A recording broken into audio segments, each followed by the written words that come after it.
Hi friends, welcome back to life travel stories. ఈరోజు మనం పాండిచ్చేరి ట్రిప్లో డే 2ని ఎలా ప్లాన్ చేసుకోవాలో చూద్దాం. డే 1 వీడియో ఇంకా చూడని వాళ్ళు ఒకసారి ఆ వీడియో చూసి ఇక్కడికి వచ్చేయండి, కొంచెం క్లియర్గా అర్థమవుతుంది. ఎర్లీ మార్నింగ్ లేచి తొందరగా ఫ్రెష్ అప్ అయ్యి బయటకు వచ్చేసాం.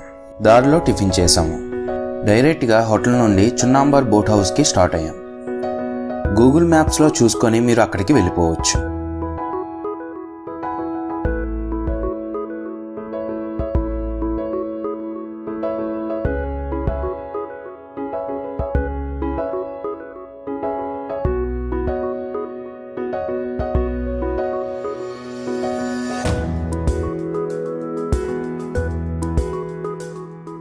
ఈ boat house timings morning 9 to evening 6. Rains ఉంటే మాత్రం బోటింగ్ని స్టాప్ చేస్తారు. సో ఇక్కడికి చిన్న రెయిన్ వచ్చినా కూడా మీరు రావద్దు.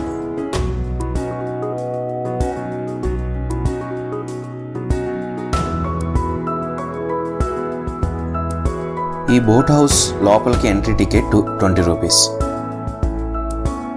బోట్ హౌస్ నుంచి మనల్ని బోట్లో బీచ్కి తీసుకువెళ్తారు. అదే ప్యారడైజ్ బీచ్. ప్యారడైజ్ బీచ్కి వెళ్ళడానికి పర్ పర్సన్కి 350 రూపీస్. మనల్ని బోట్ హౌస్ నుంచి తీసుకువెళ్ళి బీచ్లో డ్రాప్ చేస్తారు. బీచ్లో మనం ఎంతసేపు అయినా ఉండొచ్చు. తర్వాత అదే టికెట్ మీద మనల్ని మళ్ళీ బోట్ హౌస్లో డ్రాప్ చేస్తారు. బోట్ హౌస్ నుంచి ప్యారడైజ్ బీచ్కి 30 మినిట్స్ జర్నీ ఉంటుంది. బ్యాక్ వాటర్స్లో ఈ జర్నీ చాలా బాగుంటుంది. విజువల్స్ గురించి అయితే ఇంకా చెప్పనవసరం లేదు. అలాగే ఈ బీచ్ని మనం బై రోడ్ కూడా వెళ్ళొచ్చు, బట్ లాంగ్ డిస్టెన్స్ అవుతుంది. పాండిచ్చేరి కాంప్లెక్స్ నుంచి ఈ బోట్ హౌస్కి 6 km. అదే మనం డైరెక్ట్గా ప్యారడైజ్ బీచ్కి వెళ్ళాలంటే కాంప్లెక్స్ నుంచి 15 km వస్తుంది.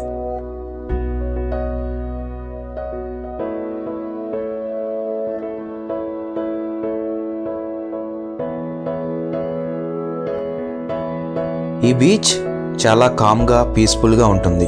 అందుకే ఈ బీచ్ని ప్యారడైజ్ బీచ్ అని అంటారు.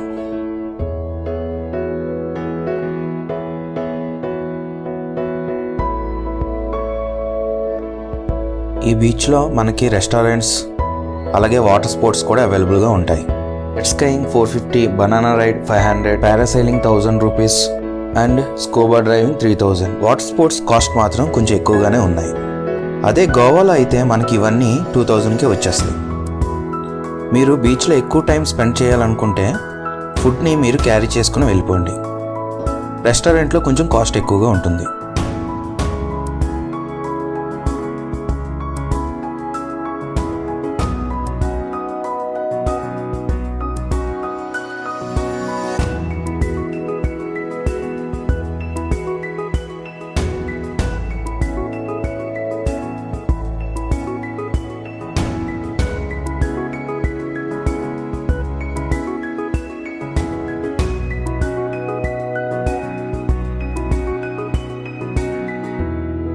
మనం బీచ్ నుండి రిటర్న్ రావడానికి ½ an hourకి బోట్ ఉంటుంది. బీచ్లో స్పోర్ట్స్ యాక్టివిటీస్ అన్నీ చాలానే ఉన్నాయి. కావాలనుకున్న వాళ్ళు ట్రై చేయండి. అలాగే ఈ బీచ్లో రెయిన్ డ్యాన్స్ కూడా అవైలబుల్గా ఉంటుంది. 13 మినిట్స్కి 100 రూపీస్ ఛార్జ్ చేస్తారు పర్ పర్సన్కి. చాలా బాగుంటుంది, మీరు తప్పకుండా మిస్ అవ్వద్దు.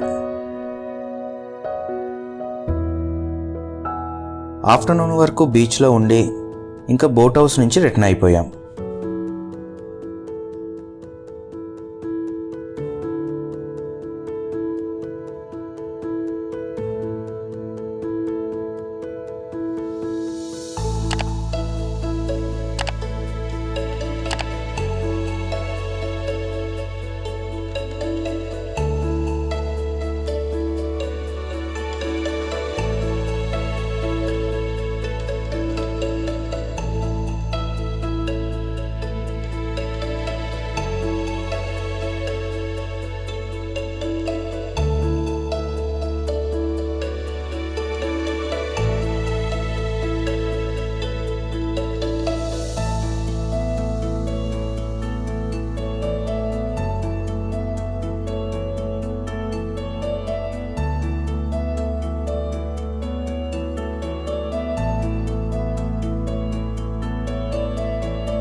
వైట్ టౌన్కి వెళ్ళిపోయి అక్కడ ఫ్రెంచ్ రెస్టారెంట్లో ఫ్రెంచ్ ఫుడ్ని టేస్ట్ చేశాం.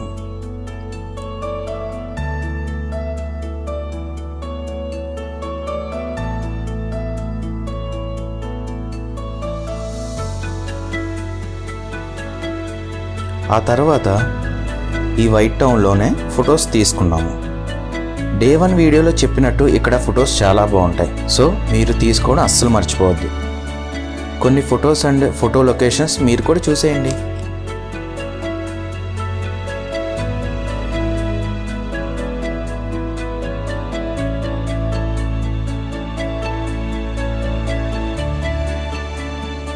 ఆ తర్వాత వైట్ టౌన్ నుండి మేము ఆరోవిల్లే బయలుదేరాము.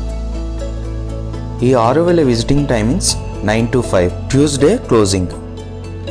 50 వేరువేరు దేశాల ప్రజలు నివాసం ఉన్న టౌన్షిప్ ఈ ఆరోవిల్లే. ఈ ఆరోవిల్లే గురించి నేను ఎంత చెప్పినా తక్కువే అవుతుంది. మనందరికీ ఏదో ఒక టైంలో అనిపిస్తూ ఉంటుంది, కులం, మతం, పేద, ధనిక, కలర్, బాడీ షేమింగ్ ఇవేమీ లేకుండా అందరం సమానంగా ఉండాలని. ఎగ్జాక్ట్గా అదే ఈ ప్లేస్ ఆరోవిల్లే. ఆరోవిల్లేలో 0% crime rate, no political parties, no government, no laws. ఇది ఇండియాలోనే ఉంది కానీ ఇండియా కిందకి రాదు.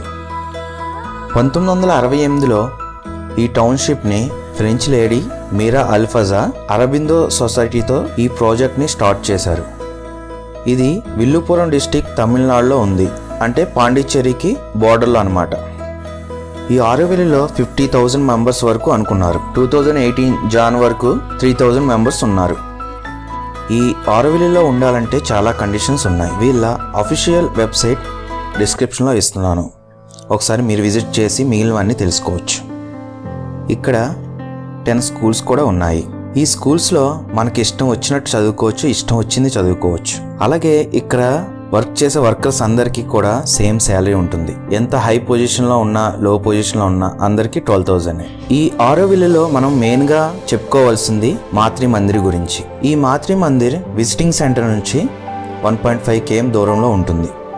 ఇది ఓన్లీ మెడిటేషన్ చేయడం గురించి నిర్మించారు. గోల్డెన్ గ్లోబ్లా ఉండి చూడడానికి చాలా బాగుంటుంది. కోవిడ్ వలన గ్లోబ్లోకి ఎంటర్ చేయట్లేదు. ఈ మాతృ మందిర్లోకి వెళ్ళాలనుకున్న వాళ్ళు 2 డేస్కి ముందు ఇక్కడి విజిటింగ్ సెంటర్లో రిజిస్ట్రేషన్ చేసుకోవాలి. ఇక్కడ విజిటింగ్ సెంటర్లో మొత్తం ఇన్ఫర్మేషన్ అవైలబుల్గా ఉంటుంది. ఇలాంటి ఒక ప్లేస్ మన ఇండియాలో ఉందంటేనే నేను నమ్మలేకపోతున్నాను. ఈ ఆరోవిల్లేలో ఎవరైనా ఉండొచ్చు. వీళ్ళ కండిషన్స్ అన్నిటినీ మనం యాక్సెప్ట్ చేయాలి. నో ఆల్కహాల్, నో స్మోకింగ్, ఇంకా చాలానే ఉన్నాయి.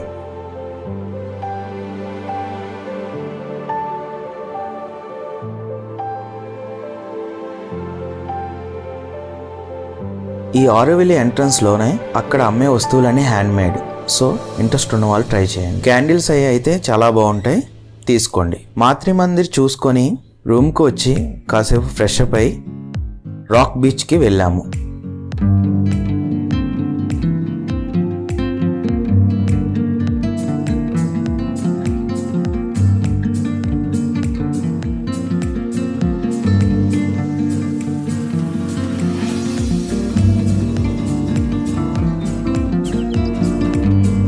ఈ బీచ్ దగ్గర 31st నైట్ సెలబ్రేషన్స్ చాలా బాగా జరుగుతాయి. ఈ సెలబ్రేషన్స్ అన్నీ చూసుకొని రూమ్కి వెళ్ళిపోయాము.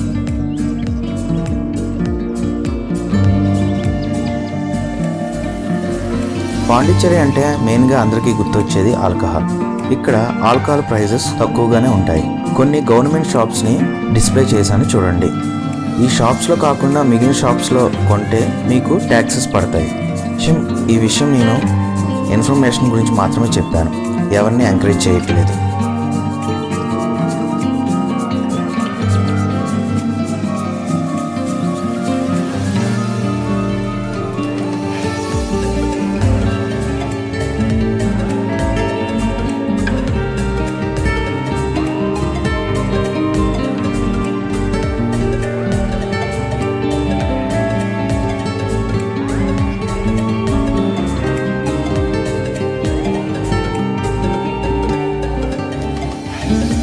పాండిచ్చేరిలో 2 డేస్ ట్రిప్ కంప్లీట్ అయ్యింది.